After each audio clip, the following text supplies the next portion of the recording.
En amont du Conseil européen des 14 et 15 décembre, le Parlement européen a voté à une large majorité ce mercredi une résolution approuvant les conditions du divorce entre le Royaume-Uni et l'Union européenne à 27 États membres, sur les 686 eurodéputés réunis en session plénière à Strasbourg et ayant pris part au scrutin. 556 ont voté pour, 62 contre et 68 se sont abstenus. Le Parlement européen a adopté sa résolution sur le Brexit, où il a noté que des progrès suffisants ont été réalisés dans les négociations. C'est une étape importante qui permet de passer à la deuxième phase des négociations, a affirmé le président du Parlement Antonio Tajani. Ces progrès concernent notamment les 3 points prioritaires: la garantie des droits des citoyens européens après le Brexit en mars 2019, le statut particulier des deux Irlandes dans le cadre du processus de paix et le règlement financier.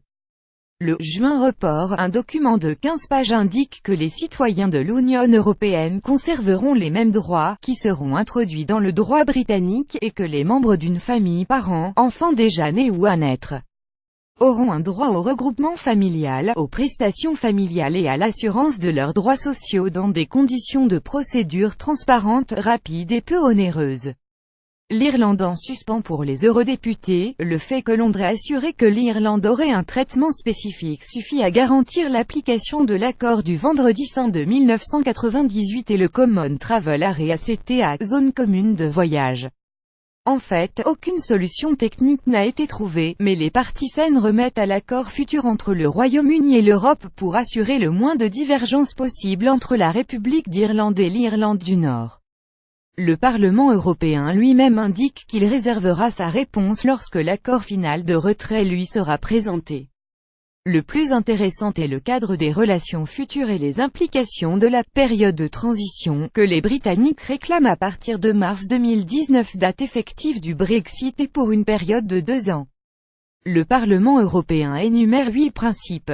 D'abord, il rappelle qu'un État tiers à l'Union européenne n'est pas soumis aux mêmes obligations qu'un État membre ou assimilé, comme la Norvège, et ne peut donc pas en tirer les mêmes profits.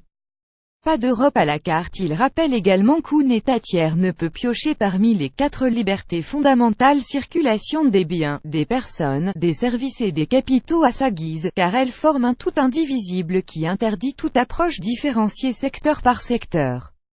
Autrement dit, le Royaume-Uni ne pourra pas choisir ce qui lui convient dans une Europe à la carte. Le Parlement européen pose le principe que l'UE décidera seul de ses règles, sans influence extérieure, ce qui exclut que les Britanniques puissent disposer d'un quelconque rôle à venir dans l'élaboration de la législation européenne et que celle-ci puisse être interprétée par une autre autorité judiciaire que la Cour de justice européenne.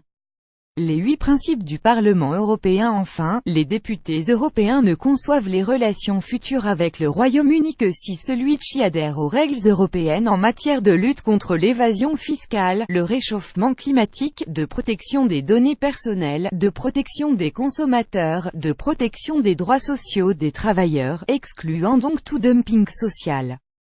Le Royaume-Uni devra également s'abstenir de déstabiliser le système financier européen ou les accords passés avec les membres de l'espace économique européen, l'UE et la Norvège, le Liechtenstein et l'Islande.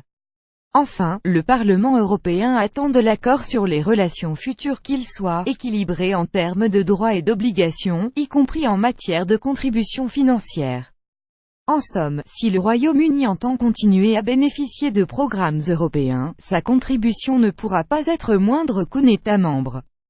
Il semble que le Parlement européen pose un cadre empêchant le Royaume-Uni de tirer le moindre avantage du Brexit au détriment des 27 États membres. Alors, à quoi bon quitter l'UE? C'est la question à laquelle les hommes et les femmes politiques britanniques tentent de répondre depuis le référendum de juin 2016.